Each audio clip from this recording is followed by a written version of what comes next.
Přeji vám hezké odpoledne. V úvodu magazínu představíme Libora Doležala, zakladatele brněnského sdružení Domov pro mne. Libor je křesťan, který nevzdychá nad svým těžkým životním údělem, ale snaží se sloužit tím, co má. A k tomu paradoxně patří i jeho handicap.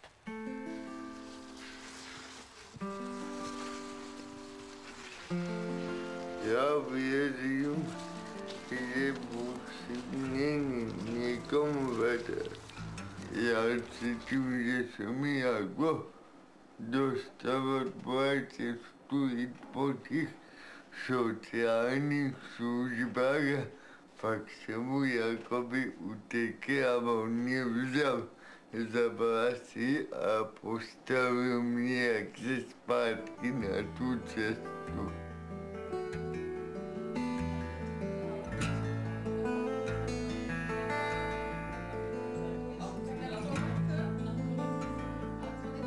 Domov pro mě je občanské sdružení, které má více projektů. Hlavní projekt, který teďka běží, je respektní péče. Dále děláme rekondiční pobyty a chystáme chráněné bydlení. Tak jede.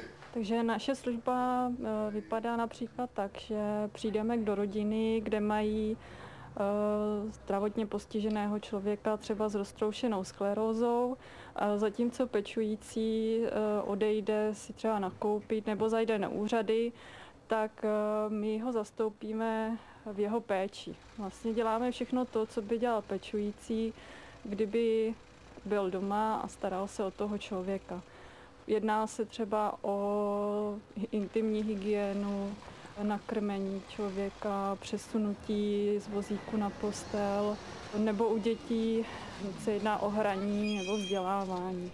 Od roku 2004, kdy jsme vlastně vznikli, tak jsme poskytli službu už 35 klientům. V současné době je to takových 15 pravidelných klientů, kteří nás využívají. Asistentů, kteří chodí do rodin, je 6. 5 asistentů pracuje na celý úvazek a 1 na půl úvazku.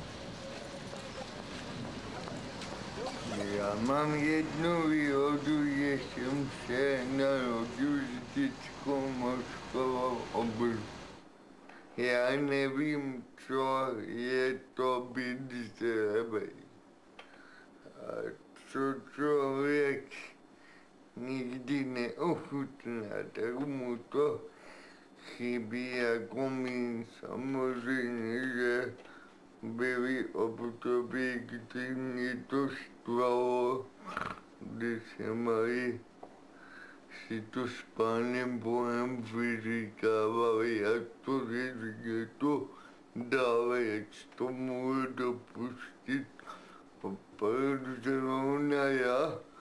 Ale teďka, když si na to dívám zpětně, tak v tom vidím i výhody.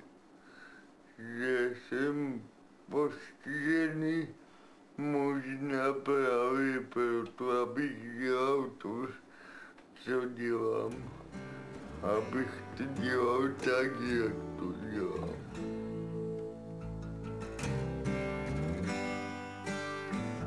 Naše motto je všude dobře, doma nejlíp.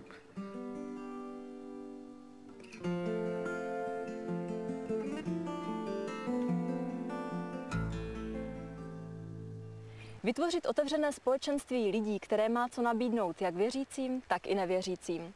To je hlavní úkol malé farnosti v Brankovicích na Vyškovsku, která se rozhodla obnovit život v dosti chátrající budově místní fary.